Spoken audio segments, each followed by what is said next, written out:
Skip it up and that up.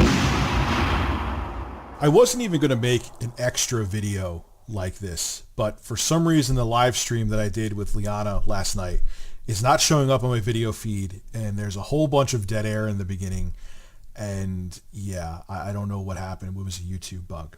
But I wanted to make a video that was short and concise and explains what I'm really trying to do.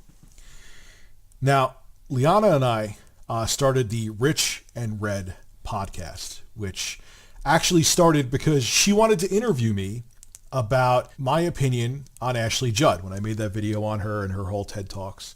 And when we did that video, the chemistry was awesome. It's weird to use that word, but it was true. It wasn't like an interview. It was more so like we were doing a show. We both felt like peers. We both were bouncing off each other. And you guys know that in a few times in the past, I have attempted to do a podcast before. With Mundane Matt, it was mostly scheduling issues that got in the way of that, admittedly. It just didn't, and things happened. Some things just don't click, okay? And I've wanted to do a podcast for years. I mean, after I did it, that interview with Liana, the wheels started turning in my head. Like, man, working with her would be a great podcast, especially because you get a woman's view on things. She has a very neutral, objective perspective. I know that rhymed when it comes to the ultra feminism issues that are going on in gaming and in politics and things like that. And to have a woman's point of view on things, maybe she could keep me in check. I actually said this in the live stream last night too. And she's like a good counterbalance to my opinions on things. And the nice thing too is that we agree on a lot, but we don't see eye to eye on everything.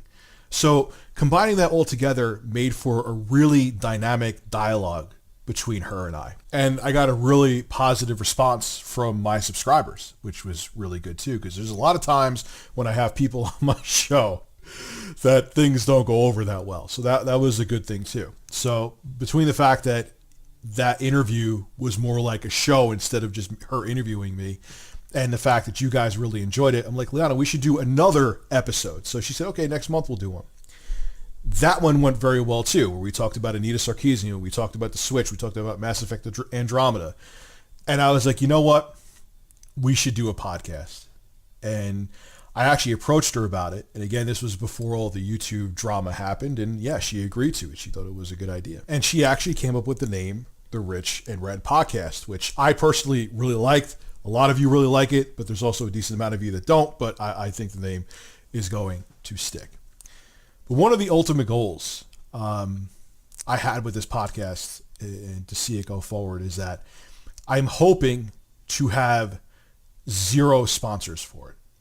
I can't guarantee that I won't, but I don't want to, because I want us to feel free to talk about whatever we want to talk about. Because even on YouTube now, especially now, and that's why you've noticed that I've mostly stuck with tech minus a couple exceptions. I'm very limited to what I could talk about.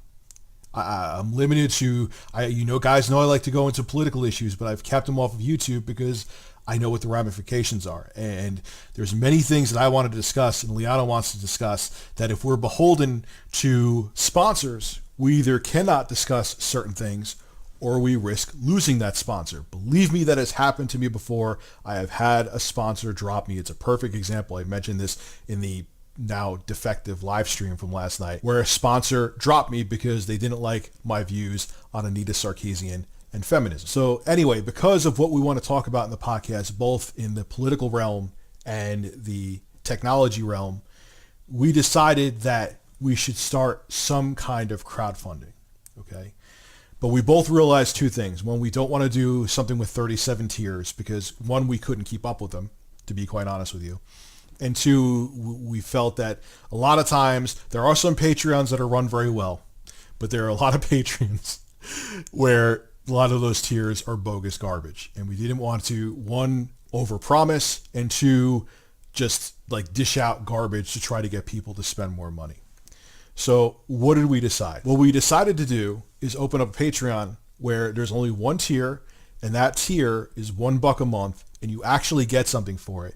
And the reason why we did that, and the reason why I'm announcing that we opened a Patreon, is because we want you guys to want to support the show and want to support keeping it free in terms of us being able to speak our minds. So if we only have one tier where it's $1 a month and you actually get two things for it too, you get access to a full downloadable high quality MP3 of the podcast, and you actually get access to the video format of the podcast. So you're actually getting a decent amount for $1. And with actually only having a $1 tier, and the fact that we don't have a paywall to the actual podcast that will be on Podbean and eventually on iTunes, we want you guys to feel like you want to support the show. Not that you have to, not that you're going to be, everything's going to be behind a paywall and you won't be able to touch anything.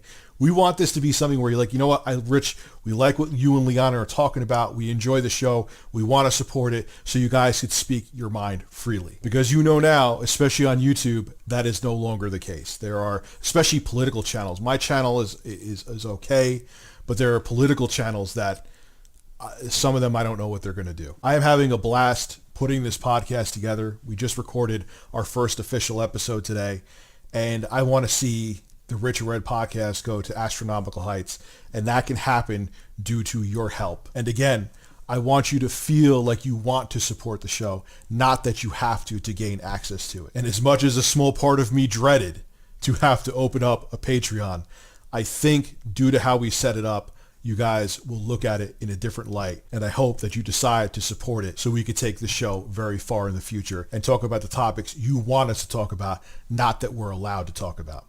This is Rich at Reviewtechusa signing out. The link to the Patreon is below in the description. Have a good one.